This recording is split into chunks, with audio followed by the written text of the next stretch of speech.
सनातन धर्म में भगवान विष्णु को समस्त देवताओं का स्वामी माना गया है। देवासुर संग्राम में भी स्वयं भगवान विष्णु देवताओं की सहायता करते हैं, ऐसा पुराणों में उल्लेख है। भागवत पुराण के अनुसार जितने भी दिव्य संत साधु मुनि इस धरती पर जन्म लेते हैं वे सब विष्णु के अवतार हैं। राम कृष्ण परशुराम ये सब भी विष्णु के ही अवतार कहे जाते हैं। श्री विष्णु क्षीर सागर में निवास करते हैं और लक्ष्मी उनकी सेवा में रहती हैं। भगवान कौस्तुभ मणि को धारण करते हैं और नाग पर शयन करते हैं। उनका वाहन गुरुड़ और 4 भुजाएं हैं। श्री विष्णु के पास इस संसार के पालन का जिम्मा है और वो अपनी माया के माध्यम से संसार का संचालन करते हैं। लेकिन 4 महीने के लिए विष्णु योग निद्रा में चले जाते हैं। दरअसल धर्म ग्रंथों की माने तो आषाढ़ शुक्ल एकादशी से कार्तिक शुक्ल एकादशी तक की अवधि को चतुर्मास कहा जाता है और इन 4 महीनों में श्री विष्णु निद्रा में चले जाते हैं। आषाढ़ शुक्ल एकादशी को देवशयनी एकादशी कहा जाता है क्योंकि इसी दिन से देवताओं की रात शुरू होती है। इसके अलावा कार्तिक शुक्ल एकादशी को देव उठनी एकादशी कहा जाता है और उसके बाद मांगलिक कार्य शुरू होते हैं। 4 महीनों में जितने भी मांगलिक कार्य हैं वो सब निषेध होते हैं। भगवान विष्णु के योग निद्रा में जाने के संदर्भ में 2 मत हैं।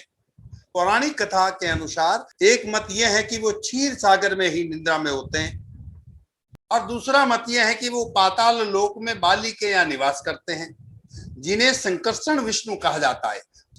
दरअसल जब विष्णु ने वामन अवतार लिया तो बाली से उन्होंने 3 पग भूमि मांगी।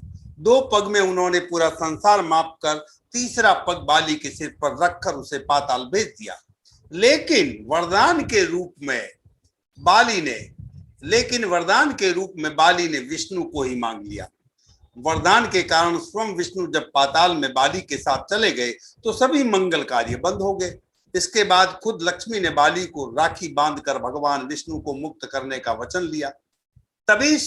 तभी से विष्णु 4 महीने बाली के पास निवास करने लगे। उन 4 महीनों को चतुर्मास कहा जाने लगा। माना जाता है कि इन 4 महीनों में स्वयं सृष्टि की देखभाल करते हैं। एक दूसरी कथा के अनुसार योग माया जो कि सृष्टि का संचालन करती है, उन्होंने श्री विष्णु से कहा कि आप मुझे भी अपने शरीर में स्थान दें। योग निद्रा भगवान विष्णु के सृष्टि संचालन में उनकी सहायता करती है, तो श्री विष्णु उनसे मना नहीं कर पाए और श्री विष्णु ने योग निद्रा को आंखों में स्थान दे दिया। और इसी मत के अनुसार इन 4 महीनों में श्री विष्णु रहते हैं तो क्षीर सागर में ही, लेकिन वो योग निद्रा में चले जाते हैं, जिसके कारण कोई भी मांगलिक कार्य संभव नहीं होता।